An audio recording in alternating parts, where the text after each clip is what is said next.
আমাদের দেশে দার্জিলিং বলুন, সিকিম বলুন, কাশ্মীর বলুন, মানালি বলুন, এগুলো তো যথেষ্ট সুন্দর।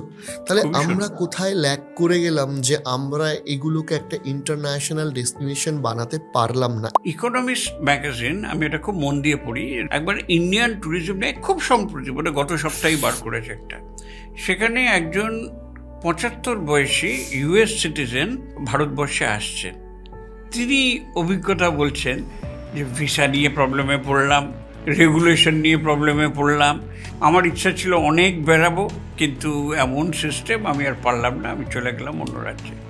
পয়েন্ট ইজ, আমাদের গোটা ইকোসিস্টেমটা স্টার্টিং ফ্রম ভিসা, আজকাল কত রাজ্যে ভিসা অন অ্যারাইভাল হয়ে গেছে। আপনি ব্যাংকক যাবেন, টিকিট কাটবেন, ওখানে ভিসা নিয়ে চলে যাবেন।